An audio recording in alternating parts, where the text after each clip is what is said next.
भजन से पहले धुन तर्ज ना बोले के चाहिए, लेकिन बढ़िया बात रहे तो कह देवे के तर्ज में भी बढ़िया बात बा।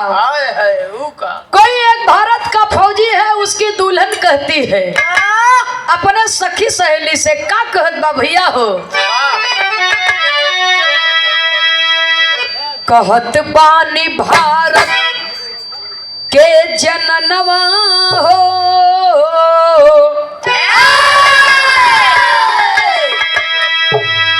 कहत बानी भारत।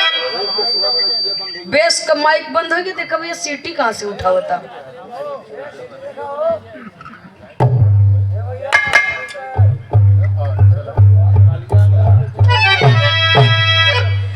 कहत बानी भारत के जननवा हो,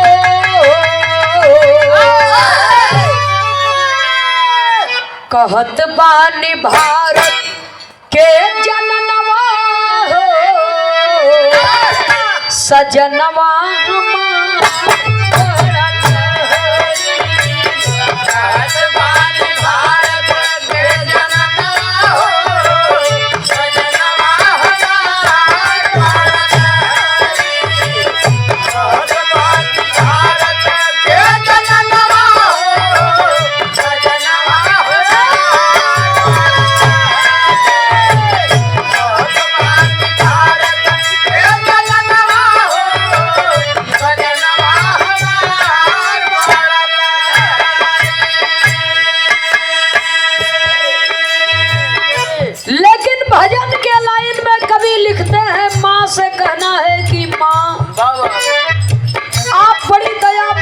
मां, जब जब हमने आपको पुकारा है तब तब आपने मेरी रक्षा सुरक्षा मेरी सहायता में खड़ी रही। कभी को संकेत करना पड़ा, माँ के चरणों में नमन करते हुए माँ से विनती है, प्रार्थना है।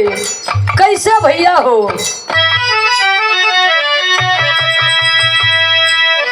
माई में ममता क दुलरवा हो,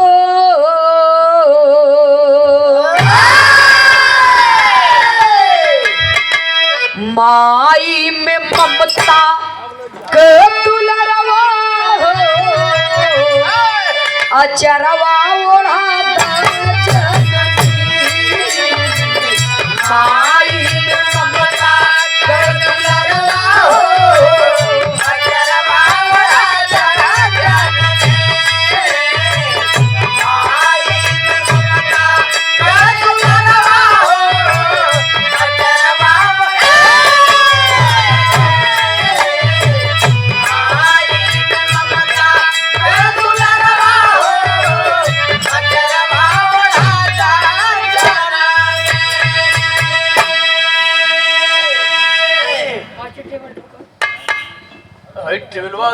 इस साउंड में नहीं मिलता।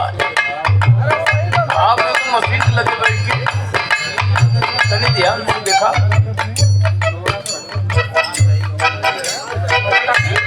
हाँ ताकि तो इस आवाज में ऊपर करा, ताकि कोई आवाज थोड़ा और उठाओ भैया। या और कुछ समझ में आवे कितने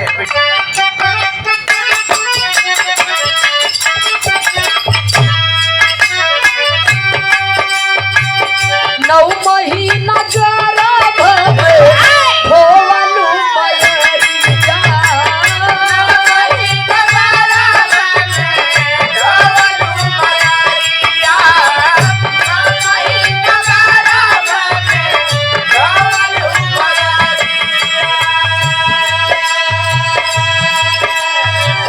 खूनवा के धारिया से सींचलू शरीरिया,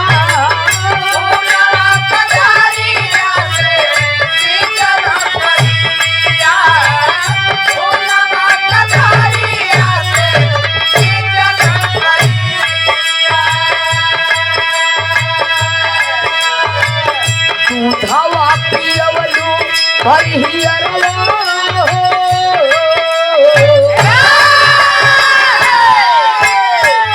दूधवा पियवलू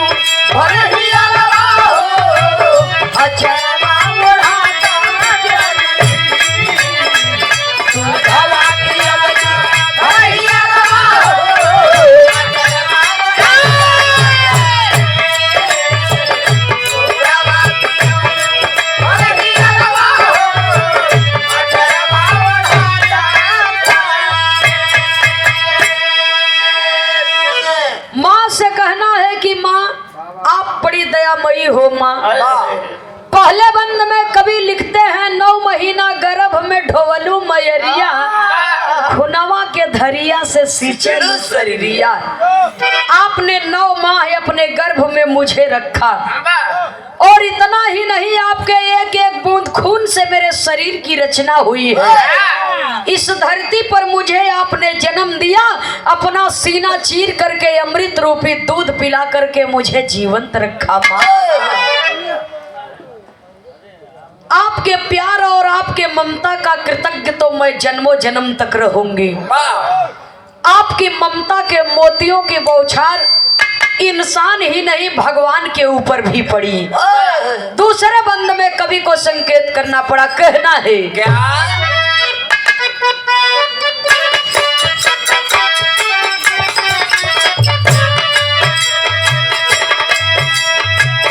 तेल उपटन कई के काला टीकावा लगवलू।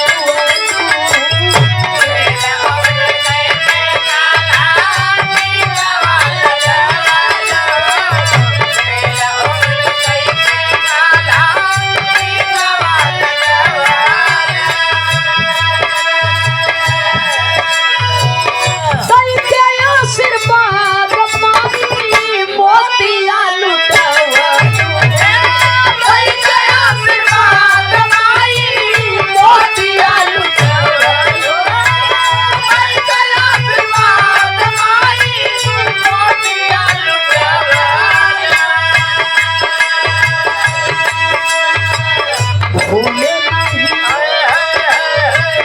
भूले नाही तो राय गरवा हो।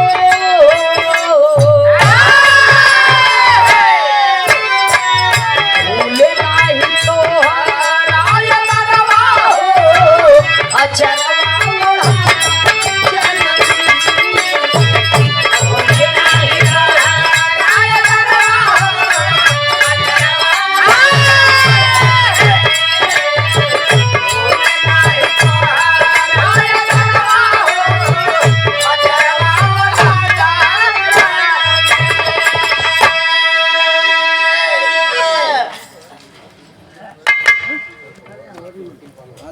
अच्छा है पूज्य बाबू श्री शीतल पहलवान बाबूजी के नाती विपिन।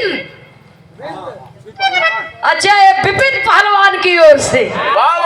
क्या बात है, शीतल पहलवान बाबू के नाती है विपिन पहलवान की ओर से। 51 रुपए का पुरस्कार आया है। मालिक आपको सुखी रखे,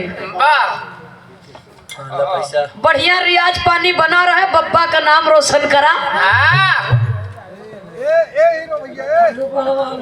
ये भैया श्रीमान राजा बिंद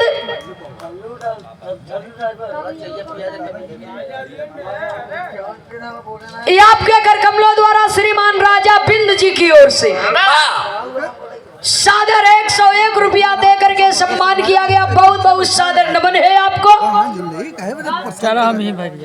थोड़ा सा बगल में ठल्लू ड्राइवर। अच्छा, सेवा में श्रीमान ठल्लू ड्राइवर आपकी ओर से प्रारंभ में ही 100 रुपया पुरस्कार सुंदर पुष्पहार आया था।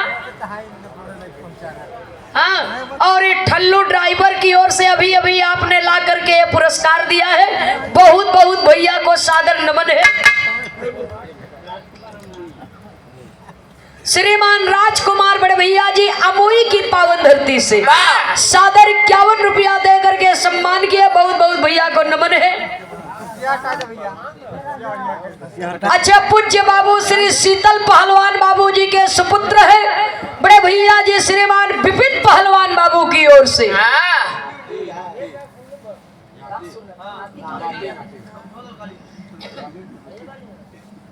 और विपिन पहलवान जो शीतल बाबू के नाती हैं।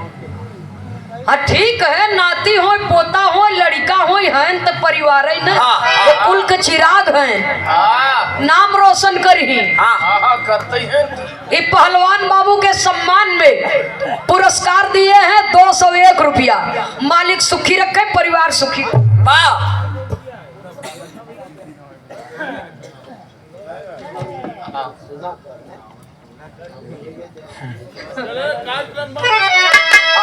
सही है।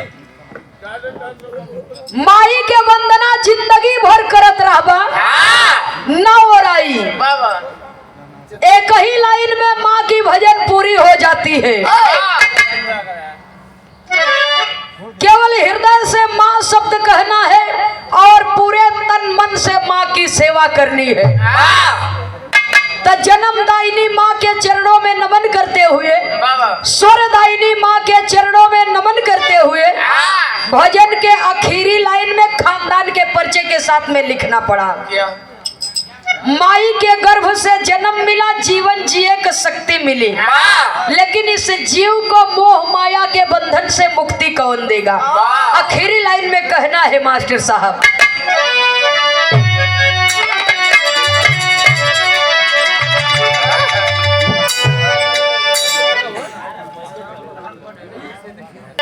नयनवा में राम बसी गए,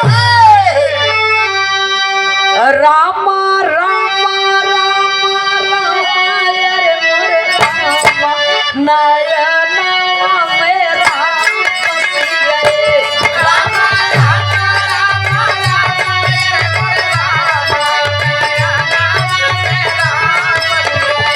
रामा रामा रामा रामा रे मोरे रामा, नयनवा में राम बसी गए। अपने संत गुरु चाहे राम हो, चाहे श्याम हो, चाहे तुलसी हो, चाहे दास हो, चाहे सूर हो, चाहे ये धरती पर पैदा भय तो मनुष्य योनि में और सबको सदगुरु के शरण में जाना पड़ा है, क्योंकि बगैर गुरु को ज्ञान होने वाला, गु माने अंधकार, रो माने प्रकाश, जो अंधकार से प्रकाश मिला दे वही सच्चा गुरु सदगुरु है। इसलिए कहना है अपने सत्य गुरु से जब पावा ज्ञानवा, नयनवा मेरा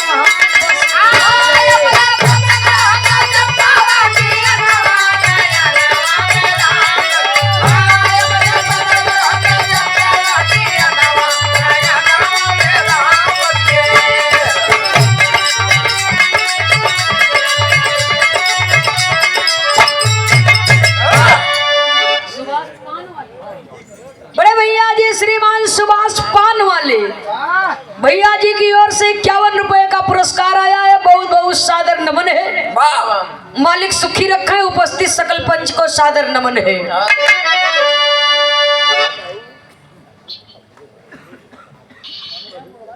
सदगुरु में शक्ति बाटे,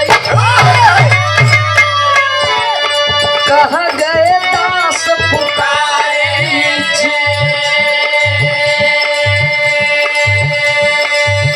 बलिहारी गुरु हमें बताए, दिए इशारा भारे,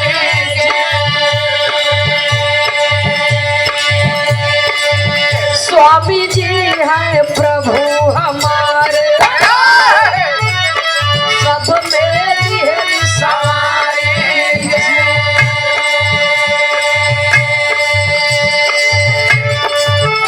अरे बार बार गुरुवर के सुमिरब, ए भैया बार बार गुरुवर के सुमिरब, इतना ही हमारी जी।